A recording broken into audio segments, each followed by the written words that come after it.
later. Thank you.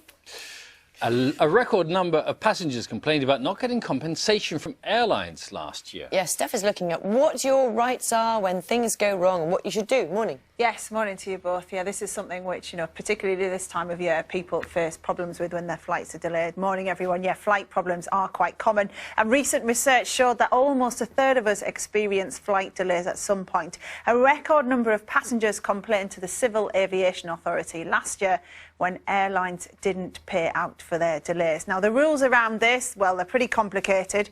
They all come under something called the Denied Boarding Regulation, and it basically states that the compensation you're entitled to when you're delayed depends on how far you were meant to travel and how long you had to wait before an alternative flight could be found. As a rough rule of thumb, if you're more than 3 hours late, you should be due some form of compensation. Well, with me now to go through all this is the complaint specialist and blogger, Helen Dewdney. Good morning to you, Helen. Just tell us a bit about this. What are you meant to get and why do you think it's a case that people aren't getting it? It varies how much you get as to how long you delayed and how long the flight is. But it is clear-cut and it's a certain amount of compensation per delay.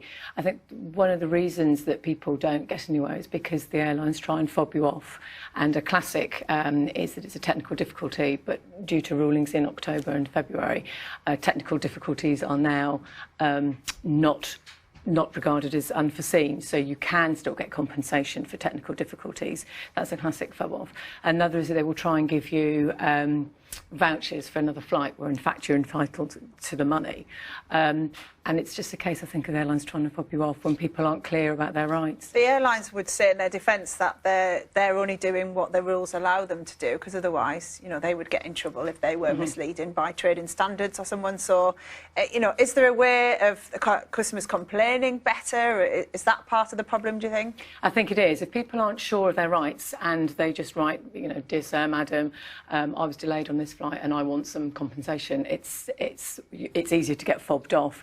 You need to be very clear about, under the denied boarding regulations, I'm entitled to, and get the specific amount. You need to make sure that you're very clear on the flight number, the dates and all the details, exactly, exactly the date and the time that you boarded and landed. So I know you're good at complaining. If you were complaining about a delayed flight now, how would you go about it?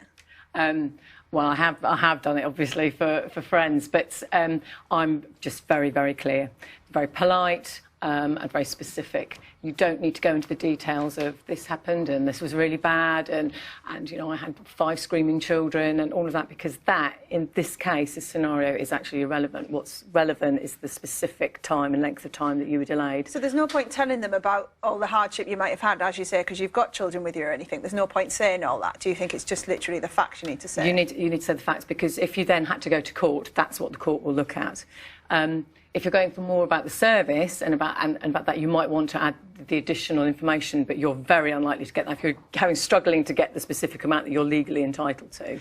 You see a lot of people now tweeting that when they have a problem with a company, or you see people will email the bosses of the companies because it's much more easy to find out the emails address of these people. Would you advise that? Yeah, the only thing with this is it's quite complicated and you need to be sort of detailed and very, very sort of structured on what you want. And so a tweet in 140 characters is not going to get you anywhere. You need to write the email or write the letter. And if you're not getting anywhere, go to the CEO. Yeah, excellent. Thank you very much for your time this morning, Helen. And that's it for me for now. Thanks, Steph.